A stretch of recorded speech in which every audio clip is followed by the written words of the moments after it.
all students. As you know, in last video we have completed our chapter number 1, that is reproduction in organism.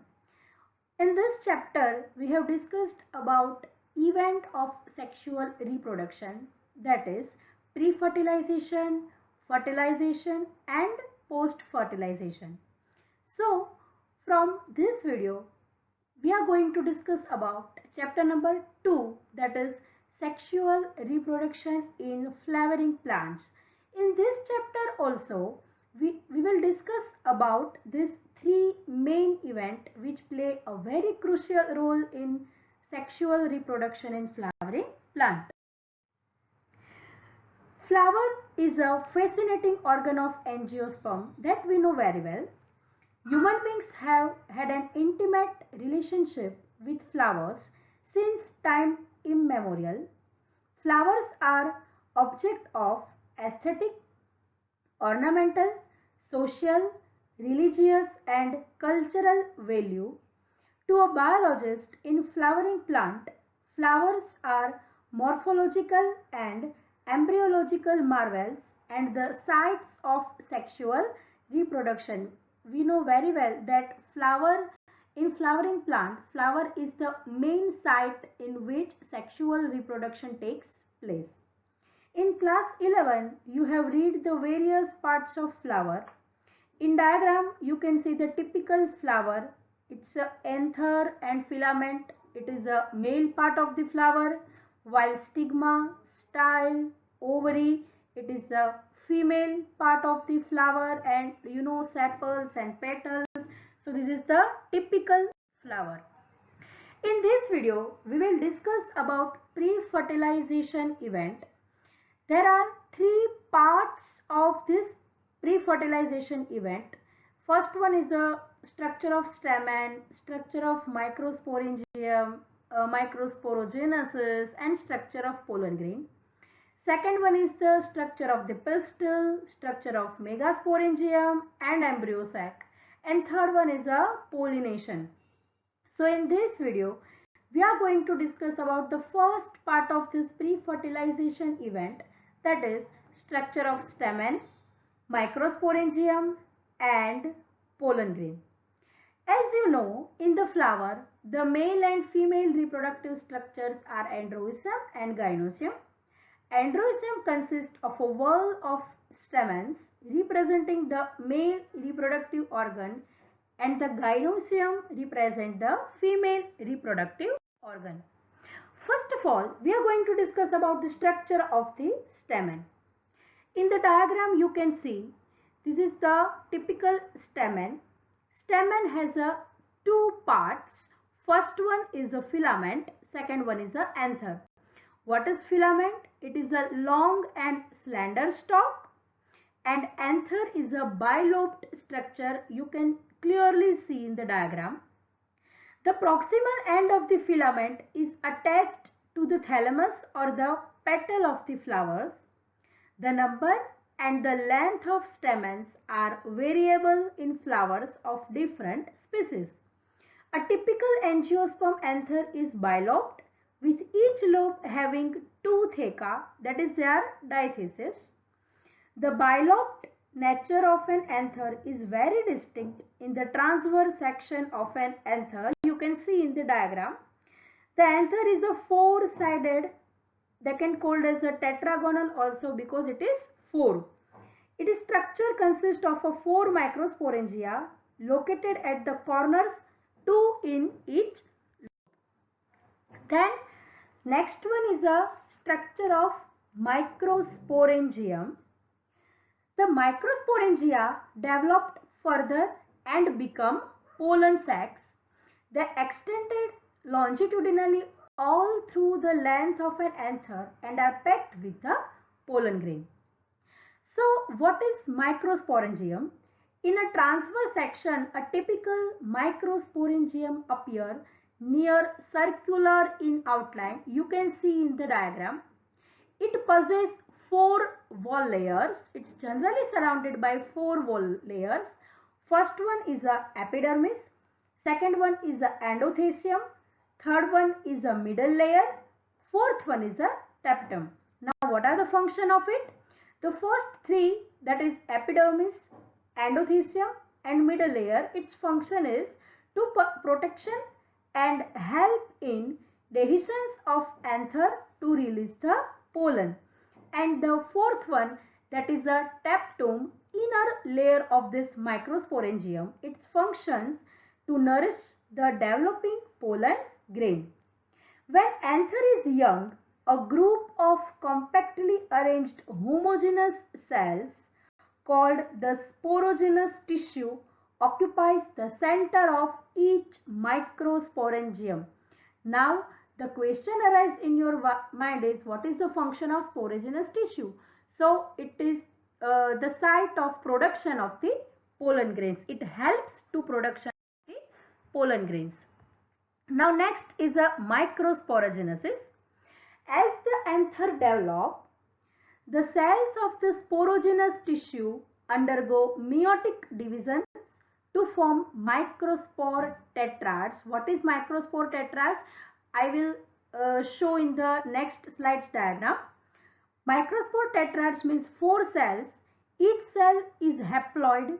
Microspore tetrad are formed at the end of microsporogenesis. So what is microsporogenesis? The process of formation of microspores from a pollen mother cell, we can say it's a PMC, through meiosis is called as a microsporogenesis. Again, what is microsporogenesis? The process of formation of microspores from a pollen mother cell through meiosis is called a microsporogenesis. Here you can see these microspore tetrads, these 4 cells are there. So the microspore, as they are formed, are arranged in a cluster of 4 cells. That's why it's called as a microspore tetrads. Now, as the anther matures and dehydrate, the microspore dissociate from each other and develop into pollen grain. You can easily see in the diagram how from the microspore mother cell produces the pollen grain. And then inside the microsporangium, several thousand of microspores or pollen grains are formed that are released with the dehiscence of the anther.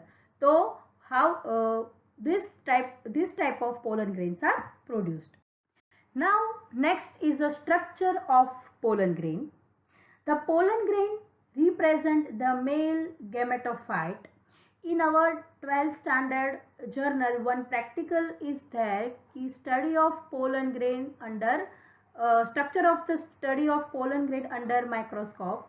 So what you have to do in this practical, if you touch the opened anthers of hibiscus or any other flower, you would find a deposition of yellowish powdery pollen grains on your fingers. Sprinkle these grains on a drop of water taken on a glass slide and observe under a microscope. We will see different sizes, shapes, colors, designs of pollen grains. Pollen grains are generally spherical, measuring about 25 to 50 micrometers in diameter. It has a 2-layered wall. Pollen grain has a 2-layered wall. First one is external, second one is a internal. External wall is called as a exine, while internal wall is called as a intine. Now first one is the exine. It is the hard outer layer made up of sporopollenin, which is one of the most resistant organic material. It can withstand high temperatures and strong acids and alkali. Pollen grain exines has prominent aperture called germ pore, where sporopollenin is absent. Now the question arises in your mind that what is germ pore? So it is a small pore. It plays a key role in the plant fertilization. It helps in the formation of pollen tube and release the male gamete during fertilization. Next is the intine, the inner wall of the pollen grain. It is a thin and continuous layer made up of a cellulose and pectin. The cytoplasm of pollen grain is surrounded by a plasma membrane. When the pollen grain is mature, it contains two cells. First one is a vegetative cell, second one is a generative cell. Now what is vegetative cell? It is a bigger, has abundant food reserve and a large irregularly shaped nucleus. Generative cell is a small and floats in the cytoplasm of the vegetative cell. It is a spindle shaped with dense cytoplasm and a nucleus. In over 60% of angiosperms, pollen grains are shed at this two-celled stage, that is vegetative cell and generative cell. In the remaining species, the generative cell divides mitotically to give rise to the two male gametes before pollen grain are shed.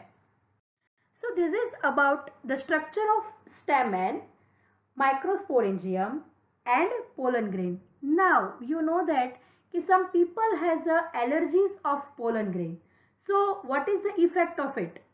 Pollen grains of many species cause severe allergies and bronchial infection in some people, often leading to chronic respiratory disorders, asthma, bronchitis, etc. On the other side, pollen grains are rich in nutrient. It has become a fashion in recent years to use pollen tablets as a food supplements. In Western countries, a large number of pollen products in the form of tablets and syrup are available in the market. Pollen consumption has been claimed to increase the performance of athletes and race horses. Then next is the viability of pollen grain. First of all, what is viability? It is ability to work successfully. When once they are shed, that means pollen grains are shed, have to land on the stigma before they lose viability if they have to bring about fertilization. Period of viability of pollen grains depends on the prevailing temperature and humidity. I can tell you some example that suppose cereals such as rice and wheat, pollen grains lose viability within a 30 minutes of their release. In the other case, some member of Rosaceae, Leguminosae, Solanaceae as they maintain viability for months also.